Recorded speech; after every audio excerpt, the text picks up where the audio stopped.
Everton 0, Chelsea 0, and the game played out exactly how I thought it was going to be. Scruffy, ugly, and we're going to have minimal chances. So this is why I was saying we need to take our chances when they come. Welcome back to the channel, guys, and we're going to break down Everton 0, Chelsea 0, and where it went wrong for Chelsea. Why was it so frustrating? We're going to be looking at Chelsea collectively, but also some individual performances I want to talk about as well. But firstly, let's give it credit, Everton. I said it was going to be difficult. They were going to be compact, hard to break down. We weren't going to get much chances, but we didn't have to worry about Everton causing any problems. They had one in the second half that did. What I tell you about Everton, there may be a team sitting in the bottom half of the table, but they don't give away many chances at all. They've had the second most clean sheets in the Premier League this season, only behind Liverpool. So you knew a game like this was going to be tough. You had to be decisive.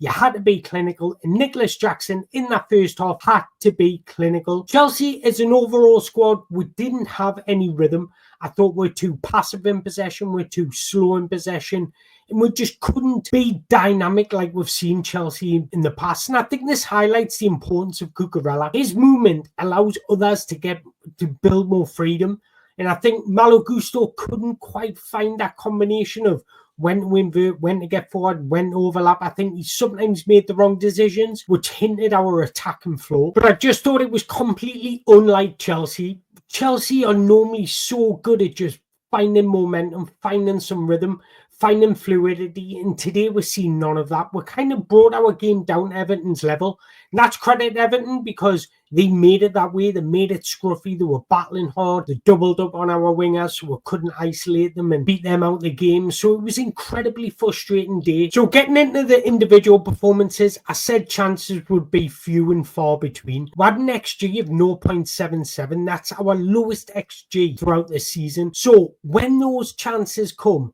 to Nicholas Jackson, we had to be clinical and innovative. And this is why I say Chelsea need a striker. And I'm not saying Chelsea need a striker to replace Jackson. I'm saying Chelsea need a striker to help Jackson. In games like today, it was absolutely perfect to bring on a box striker. And this is why you need to build a squad of different profiles for different games, because every single game is going to be different. Teams are going to defend against you in many different ways. When you come up against a defensive, compact team like Everton, you need that box presence and somebody with an eye for goal. And I think that's the type of profile we need in our squad. In different games against like Brighton, for example, that's when Nicholas Jackson can cook because there's more space for him to do his thing. But in games like today where it's tight, it's knit and gritty, you need somebody that can back into defenders, pin defenders to the spot.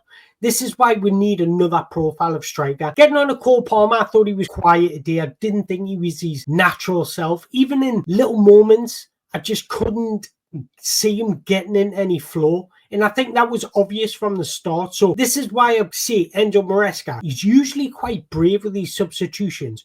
But why leave it so late to change things? Try something different on maybe the 50th minute, 60th minute. Why wait the 75th minute to make your first change? Be a bit more brave. The thing is, usually he does, but today he just let it go. And I think we could have been out there for another 2 weeks and we wouldn't have scored. I think a game like today, when it's really slow, no energy in your team, it's screaming for a player like Noni Madueke. Say what you want about Noni Madueke, but I love his profile. He just gets the ball and he's dynamic and drives at the opponents. And he's so good in transition moments. And this game was screaming out for Noni Madueke. Jadon Sancho, he couldn't get into the game. Pedro Neto grew in the game, was getting better as the time went on. But I still think you could have moved Pedro Neto to the left, Noni Madueke on at half-time. That's what I would have done. I just thought he would have brought a lot more energy into those moments when we're trying to transition, trying to get on the front foot. And I just thought it was tailor-made for a Noni Madueke type player. But look, it's hard to criticise Chelsea when they're sitting second in the league, unbeaten in the last 9 games. It's hard to criticise them because you're going to have games like this where it just doesn't go your way. You can't get into any rhythm.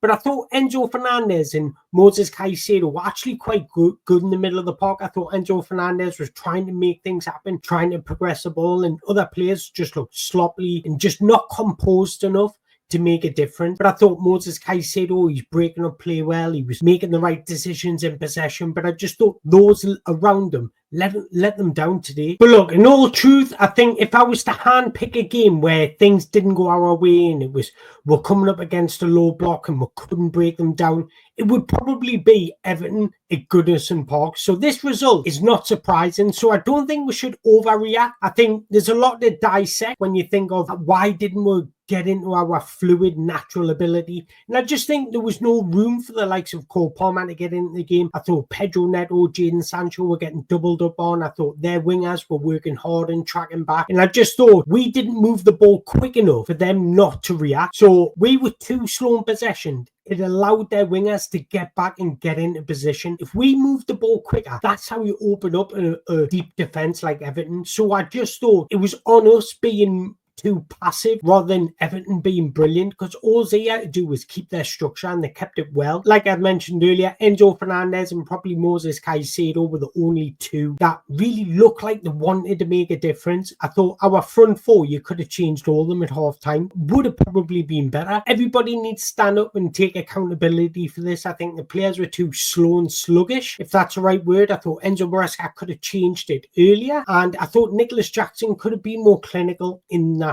final third when you get those big moments. But this was a game where we really could take one of those goals out of those games where we won 5-1 or something. Just place it in here, we'll come away with a 1-0 victory, happy as Larry. Look, it didn't go our way, we had a chance to go top of the table and we fluffed it. Was it the pressure? I don't think so. I don't think these players are in that mindset. If you think back to that Bournemouth game at the beginning of the season, somebody came up with a moment of brilliance, and that's what you need when you come away to a team like Everton. There's two things that you need to happen. You either score early on, and then you can just control the rhythm and the tempo of the game throughout the 90 minutes, or you have a moment of brilliance late on in the game. And I thought that's what we're missing, just that somebody to stand up and seize the moment. That's what we needed today. And I just think one other point I want to make, I do not want to see Disasi at right back again. Please, will you play a Chempong next time? Next time you've got a situation like this and you're thinking about who playing right back, please don't let it be Disasi. We're not progressive enough with the play. He hasn't got the mindset to make a difference from deep. And I think with a team like Chelsea, when you're going to have most of possession against Everton, you need those players that are switched on in possession. And I just think a Chempong gives with that. We've seen it in the Europa Conference League. Yes, you can say it's the Europa Conference League. I understand that the level isn't of Premier League, but he's still making the right decisions. And that's what you're looking out for. You're not looking out for who he's playing against. You're looking out for, can he make the right decisions in certain moments? And that's what I've seen from a Chempong. So I feel comfortable enough for him to play in the Premier League. And I think today would have been a perfect game for him. It would have allowed Neto to be himself, because I think Neto was covering for Disasi a little bit. He was a bit worried about what was happening behind him. But look, take nothing away from Everton. They came in with a game plan. They shut shop. Sean Dyche literally put the lock on,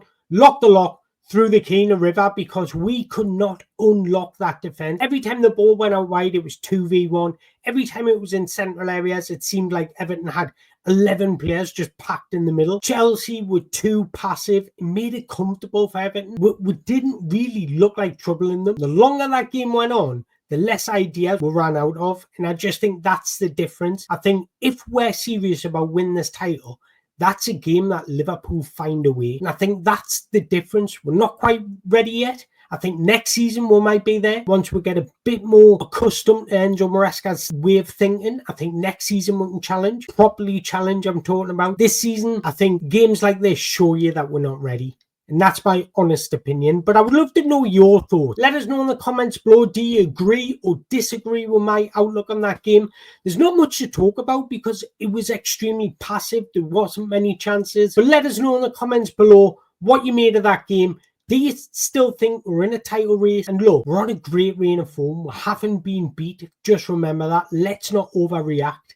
But again, I just want to say I appreciate your time. Thank you very much for watching. And if you enjoyed this video, make sure you hit the like button, hit that subscribe button before you go out. And I know all Chelsea fans will. Just want to say thank you very much for watching. Ciao for now.